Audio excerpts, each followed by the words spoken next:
Welcome back to the Warehouse Podcast. My name is Jesse. Before we get into the episode, Bet Online is the number one source for all your sports betting needs this season, from baseball, golf, soccer, right to all the top fights in UFC, MMA, and boxing, every stat, every matchup, and even live odds and spreads while the games are being played. When the game's over, head over to the online casino, get in on a game of blackjack or poker and unwind with one of our over 150 slot games. Head to the website today to get in on the action.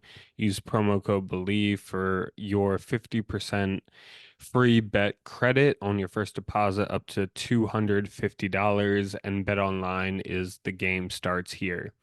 So before I get into the episode and talking about what happened a little bit in the Texas Rangers series, and then talk about a theme a little bit that has been emerging this month and was apparent in the Rangers series. I did want to let everyone know that I did end up going through sort of sort of a rare opportunity. I did get a chance to tour Fenway Park. Now, if I haven't told this story on the podcast before, I have been to Fenway Park one other time. I went with my uncle. I had seats behind home plate through a very lucky circumstance. I was really excited, amped for the game, and it turned out to be Clay Buchholz's no hitter against us. So this was the second time that I had returned to Fenway Park, actually being inside the stadium. I guess I'd been around it before, but never back inside. And I got to participate in a tour that was interesting. And I just do want to let everybody know that I did wear my Orioles shirt. I wouldn't feel comfortable entering Fenway Park without a clear, obvious, and visible Orioles shirt on. I don't want anybody who sees me in the stadium to be confused or potentially misguided about what team I support. I don't want anybody ever mistaking me for a Red Sox fan.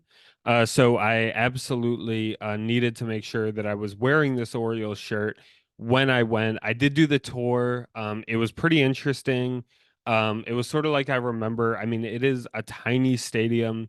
I was on the Green Monster. I was able to go in the press box.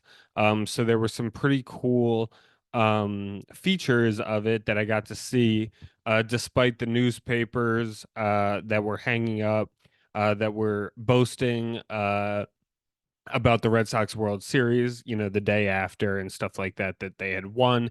That was pretty difficult to experience and to witness. But other than that, it was pretty interesting. There was a pretty good tour guide who definitely knew a lot. And was interesting, but I did just want to make a note of that I did experience this tour, but I don't want any of our listeners to get confused. And I want to be very upfront about this. I feel like I need to publicly state an experience like this. And I want to make sure it's also known that I did enter the stadium with the orange. It's a Koji Uehara shirt on. So even the tour guide actually even pointed that out, said, "Oh, we have an Orioles fan in here." So everybody in my presence was made aware that I was an Oriole fan. Nobody mistook me for a Red Sox fan. So, yeah, did just want to point that out and mention that before I got into the episode. So, the Orioles did just win 3 out of 4 from not the Boston Red Sox, the Texas Rangers. And it was a home series. We won 3 out of 4, and there were some interesting things that came out of the series. First off, Albert Suarez outdueled Max Scherzer to beat the Rangers in Game 2 of the series. He was great in that outing. And then, not surprisingly, well, not terribly unsurprisingly, but Cole Irvin did struggle in Game 4. He's been going through quite the rough patch recently. I think we will end up needing to do a deeper dive on him sometime in the near future, especially if he has a couple more starts that are not good, and he does not refine who he was at the beginning of this year.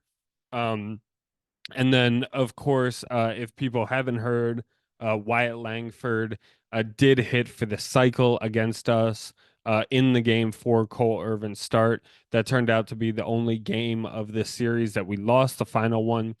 And it did conclude the series. It was sort of unfortunate that that's sort of how it ended. We had gotten out to a 3-0 series lead against the Rangers.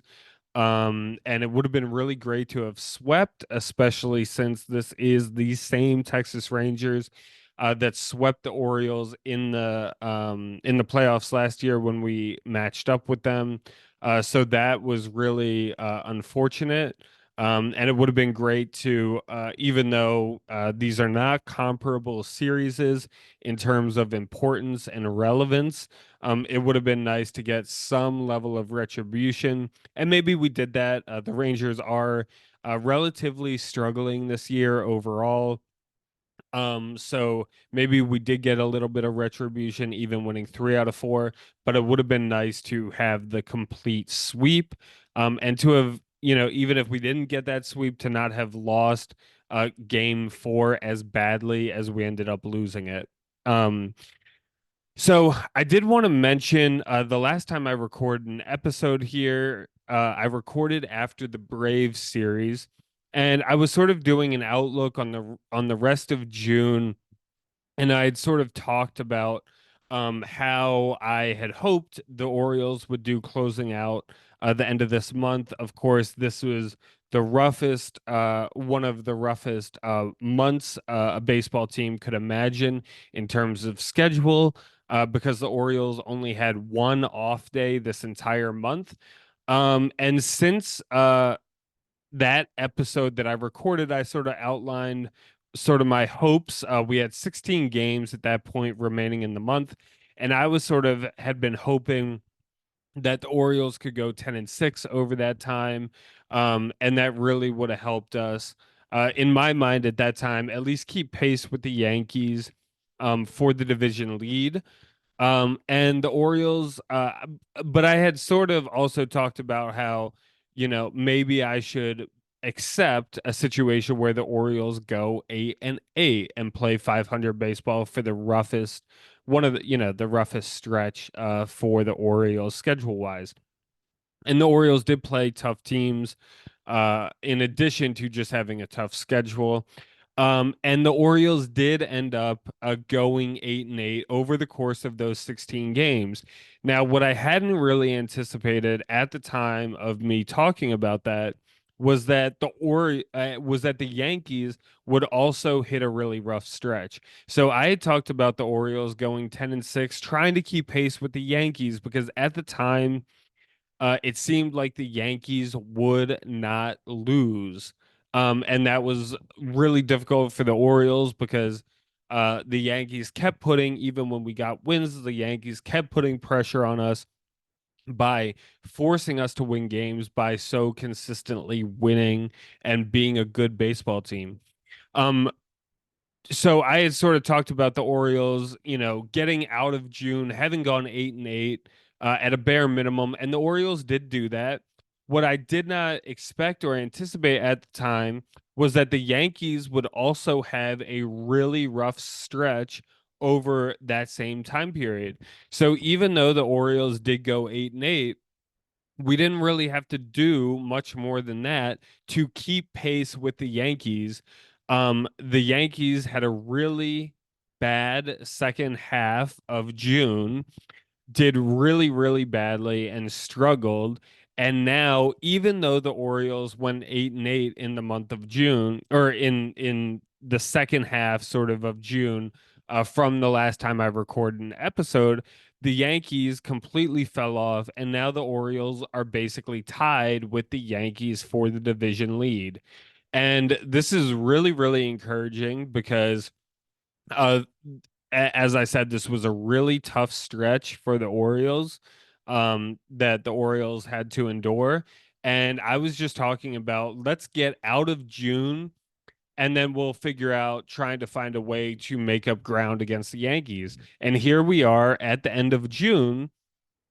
It's now July 1st. I'm recording this on the off day that the Orioles have. And it is the end of June, and the Orioles are tied. So we suffered through and endured this brutal month of this brutal schedule that the Orioles had for June. And now we are tied with the Yankees basically for the division lead. We're each like a game off in the win-loss column. So, but the we're basically even for the division lead. So, that is as far as like the division standings go, that is a great result for the Orioles. And now that we have some rest, we have some ability to recuperate here. Now the Orioles can really push ahead and try to win this division outright. Of course, we'll be making any adjustments that are needed at the trade deadline to try to bolster our ability to do that. I'm sure the Yankees will too, of course. But it's really encouraging that the Orioles could end June being tied with the Yankees for the division lead because at the time of when I was last recording, I think the Orioles were like 4.5 back, or maybe somewhere in that range, 4.5, something like that back. And so the fact that we made up that much ground over this short time period, with given the Orioles schedule is really, really great and exciting and enthusiastic. So there's a lot of reason for Oriole fans to be enthusiastic and excited going forward for the Orioles. So yeah, so basically a few other things. So yeah, I think an important person to talk about right now is Gunnar Henderson. So, a couple significant things happened for him in the game yesterday. And I guess yesterday I'm referring to as Sunday. So the negative news about what happened Sunday is that his on base streak came to a close at 36 games in a row that Gunnar Henderson had reached base, and his streak got snapped when he went 0 for 4 with 4 strikeouts against the Rangers, which is rather brutal. So that's sort of unfortunate. But 36 games, getting on base is amazing. Even though the streak is snapped, I feel confident in saying that Gunnar Henderson will go on another streak like this at some point in the future. So this is not the end for him. It's definitely not the end for his career. He is just 23 after all. He just turned 23. And um yeah, so if anyone hasn't really been paying attention to Gunnar Henderson recently, I don't know how as an Oriole fan you can't be, but he is doing great. He of course is hitting a ton of home runs. I think people are most aware of that. He's on pace for over 40 home runs this year. Actually, I think he's actually on pace for over 50 home runs this year, which is unbelievable. And I have to say, um, after later having thought about it, I guess I do feel like I was very frustrated with myself when I was talking about the Orioles and the preseason predictions and not having been one of my bold predictions, having Gunnar Henderson hit 40 home runs this year. He hit 27 last year, and that was even with playing a month or two of really poor baseball offensively. And he's definitely capable of doing great things. And I think that I'm disappointed that I did not consider that the idea that he would have hit 40 home runs this year. And maybe he'll even do more than that. But yeah, so he has been hitting the cover off the ball, and in large part due to his massive home run numbers that he has accrued this year. he is going to be participating in the Home Run Derby. Now, we will do a preview of the Home Run Derby, hopefully with all three of us rather than just one of us. We will do a preview of the Home Run Derby, the All-Star game, all of that sort of stuff coming up when it comes. It is around the corner, it's not too far away. Um, but uh, it'll be really exciting to see Gunnar Henderson competing in the Home Run Derby. This came out on Sunday. I think he announced it on live TV during the game. And I think that was the first notice anybody had, the public had been aware of that. So that's really, really exciting for him. And I actually do think he does have a legitimate shot of winning the home run derby. So we will go more into that as we get closer, but really excited for him. His 27 home runs I'm sorry, 26 home runs that he's hit this year is more than deserving of him being in the home run derby. And of course, we will see him in the All Star game as well. So, Gunnar Henderson has been great, and really excited to see him participate in both of those events. And we will be pulling for him in the home run derby. So this ties in nicely to basically the topic that I wanted to talk about that has become very, very apparent for the Orioles over the past, particularly over the past month. But anyone who's been paying attention to the Orioles this year um, probably will have noticed the Orioles and the home runs that they are hitting. So the Orioles are leading Major League Baseball in home runs total for over the course of this season. They've hit 139 home runs, and at least as of today, the Yankees had the second most in baseball with 123 home runs. So the Orioles had a 16 home run edge with that. And then in addition to that, the Orioles also lead the league in home runs in the last 30 games. The Orioles have hit 60 home runs in the last 30 games, and that is followed second by the Padres, which have hit 42, an 18 home run gap over a 30 game span. So that is pretty incredible. The Orioles, doing some very simple math over the past 30 games, the Orioles have hit 2 home runs per game, which is incredible. And specifically, if we're looking at where the power is coming from on this Orioles team, we sort of have two home run hitters. As I was mentioning, Gunnar Henderson has 26 home runs. Santander has 22 home runs for the entire year. And anybody who was watching Santander in June knows he had a monster month. He had 13 home runs in the month of June, which is a franchise record for the Orioles for the month of June. He's the Oriole who has hit the most home runs in the month of June.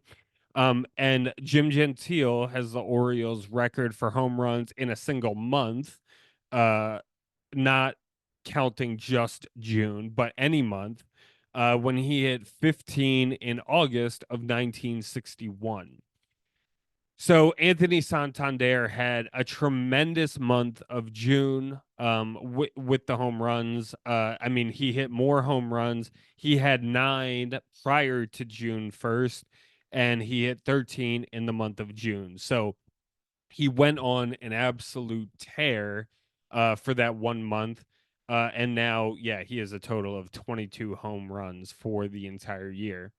So if we're looking at the power, and I will say this power was a big concern for the people on this podcast, at least of some concern for the people on this podcast heading into the season. I think Tyler, I remember talking about it in particular, mentioning some concerns about where the power is going to come from. Um, and the Orioles have been very, very fortunate to have a pretty widespread um, pretty widespread sources of power in the lineup. So the Orioles are the only team in Major League Baseball at this moment with seven players that have more than 10 home runs. Seven players on the team with more than 10 home runs. So on the Orioles, that includes, of course, as I mentioned, Henderson and Santander, but also Adley Rutschman, Jordan Westburg, Colton Cowser, Ryan Mountcastle, and Ryan O'Hearn all have more than 10 home runs. Cedric Mullins is very, very close to that number with nine. And if he gets one more, then he'll be included in that list as well. And the other person that we can also think about too, where who can sort of be considered in this is even though Heston Kjerstad is not close to that, if Heston Kjerstad was on the Orioles playing every day or in the lineup every day at a bare minimum, maybe he would be included in that list too. Now, if he was doing that, maybe someone like Colton Cowser wouldn't be, right? So, of course, but he is another guy that has a lot of power on this team. Notably, he had a big grand slam against the Rangers that was instrumental in that game. Um, so the Orioles are getting sort of some power from up and down this lineup. And yeah, it's sort of a bit unexpected as far as like the Orioles are concerned because you're coming into this season, we can sort of expect Santander to be around 30, 25 to 35, normally in that range every year. And Gunnar Henderson hit 27 last year, but who knows? I mean, of course, I think a lot of Oreo fans could have felt like, he had something like this in him, but there could have been regression. He could have hit about the same. Um, and as far as that goes, those are the only two hitters in the lineup where you really are expecting sort of in the ballpark of 30. Adley Rutschman is maybe a contender for that, but I think of Adley more sort of in the 20 to 25 range. And then maybe a good year here and there, he'll knock 30. So the power sources were, sort of a question mark coming into the season. And even with, some of these guys not playing every day, Colton Cowser doesn't play every day. Mountcastle and Hearn, more or less split time at first base. And Cedric Mullins he's been playing most games. He's at nine, but has had a bit more time off than I think we would have expected. And he's hitting lower in the lineup. So, there was a lot of question marks coming into this season about where the Orioles' power would come from, and it's becoming clear that it's coming from a little bit of everywhere. And this has been a really effective formula for the Orioles so far this year, because as you know, we're leading the league in home runs, and that's just incredible to look at, especially when there was sort of the power that we are relying on this year. There were some question marks about it, and there were some, you couldn't really be sure about what some of these guys would produce. Jordan Westberg, definitely a question mark. Colton Cowser was a question mark coming into the season. So uh and particularly they were question marks regarding the amount of power they would be producing. O'Hearn had a great year last year, but who knows, with him, would he be able to repeat a similar season to last year offensively, that sort of thing. So, and Mountcastle as well, right? He had a big injury last year. He was out for a while. He did come back from that. But yeah, so there were just sort of and Mountcastle, Mountcastle seems like he could be a 30 home run guy if he was playing every day and wasn't splitting time. But whether he would sort of have the opportunity to necessarily play every single day and get that chance to have a full starting position at first base every day for the course of an entire season, that's a question mark, right? So the Orioles have been getting power production from every facet of this team. Even if you look at some of the other players on this team, Urias or Mateo. Most of these guys have five or six or somewhere on the team. Even guys that we don't think of or associate with power as much. So everybody is doing a bit to contribute to the numbers that we're seeing, and it's really really important because this could be a really, really dangerous facet for the Orioles when we eventually get to the playoffs. Now, if you remember, we were just playing the Texas Rangers. Part of the formula that the Rangers had for winning the World Series last year was knocking a bunch of home runs, of course, led by Corey Seager and Adolis Garcia. And the Rangers, over the course of the playoffs last year, now take this with a grain of salt because they played all the way through the World Series. Whereas, like, if other teams get knocked out, then they don't have as many games, etc. But the Texas Rangers did hit 30 home runs in the playoffs last year, which was the most, and they won the World Series. So it is a bit difficult because you sort of want to be in a position where where a team is able to manufacture runs even if the home runs dry up, because every team that hits home runs normally they go through spells, especially sometimes in the playoffs when the opponent's pitching is better, more precise, and this sort of thing. You're getting into the playoffs and you're seeing aces more regularly, so it's going to be harder to just knock home runs sort of at the pace that we do in the regular season. But with that said, if the Orioles make it in the playoffs, which I'm assuming at this point they will, it'd be a catastrophe, an absolute catastrophe if they somehow did not. So if we're thinking about the playoffs, we're thinking about the power. This power could be a really, really instrumental piece and component of the formula that would help the Orioles win the World Series if we are able to do that. Now, I think it is important that the Orioles find a way to have a diverse offense as well. And we do have that a bit, right? Like, we talk about Adley Rutschman. He's very much a singles machine. He gets on base. We have guys, Cedric Mullins, we have Jorge Mateo, even Gunnar Henderson, right, is really fast. So we have a way to create havoc on the base paths, and hopefully, manufacture runs when we get to the playoffs, even if we're in a situation where the home runs do dry up. But this can be a really, really important component for the team as we start angling for winning the World Series. And the Texas Rangers, who we just finished up playing, I think are a great model for how home runs can be utilized, to really accelerate uh yeah, your chances, and to make a genuine push for a World Series.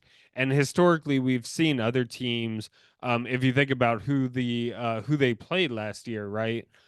In the World Series. Oh, well, I was thinking about actually the Phillies, because they played the Diamondbacks last year, the Rangers. But if you think about the Phillies have modeled their offense for the playoffs. Granted, they haven't won a World Series with this group of players, but they have modeled trying to have basically the Kyle Schwarbers and the Bryce Harpers get into the playoffs and then hopefully just mash, right, and score runs via the long ball. So we'll see how the playoff roster is constructed and what that's going to look like, and if Kerstad is in the lineup, right, every when we get into the playoffs, and we'll see how the Orioles construct the lineup, and see if they're angling for like a surge in power. Whether we're going to just put the heavy hitters, the big boppers, whether we're going to get Kowser and Kerstad and O'Hearn,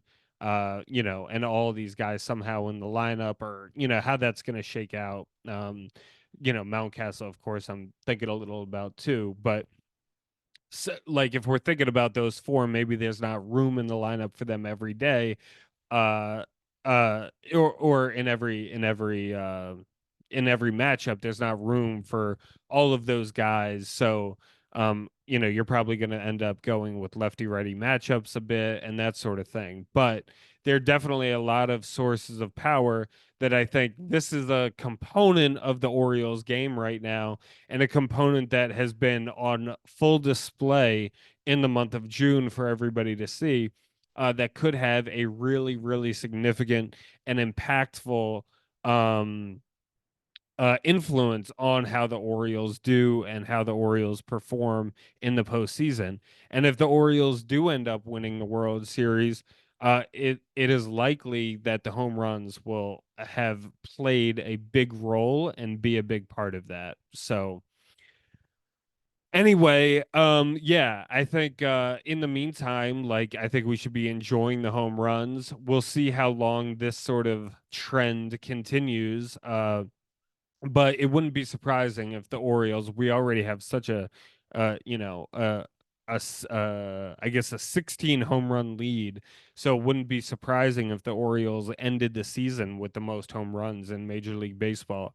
But this is something that the Orioles need to think about in how we're going to set up and what our pathway to winning the World Series is. And I think it definitely includes the long ball, and will include the long ball as the Orioles are thinking about and strategizing about their chances. This is also particularly important when we're thinking about who we consider moving at the deadline. We think about someone like Heston Kjerstad, right? Well, do we want to keep someone like Kjerstad around for the playoffs, thinking that he might be able to knock a few out if we keep him, right? Or are we willing to part with him despite, we think if we put him in the lineup enough, he'll be able to hit three or so home runs over the course of a run to a World Series. So those are questions that Michael Elias is going to have to balance and have to think about. How much are we willing to compromise in the home run department to go get another really big and important starting pitcher? Or are guys like Kjerstad or Cowser untouchable, and or close to untouchable? I think Kjerstad is likelier to be dealt than Cowser is, to be fair. But regardless, yeah, how much will the Orioles want to like hang on to someone like Kjerstad for when we get to the playoffs? Like, that's a very good question. So um, anyway, thank you again to Bet Online for sponsoring this video. If you're listening to this on any one of the podcast apps, uh, feel free to subscribe or follow the show. Please, if you're able, give us a 5-star rating, write us a review. If you want to reach out to the show, you can email the show at thewarehousepod@gmail.com. You can feel free to follow the show at Twitter and on Instagram at the Warehouse Pod. And yeah, we also have a YouTube channel. So feel free to go follow us on YouTube, subscribe to the show, like the videos. Feel free to comment down below with any thoughts, opinions, and analysis.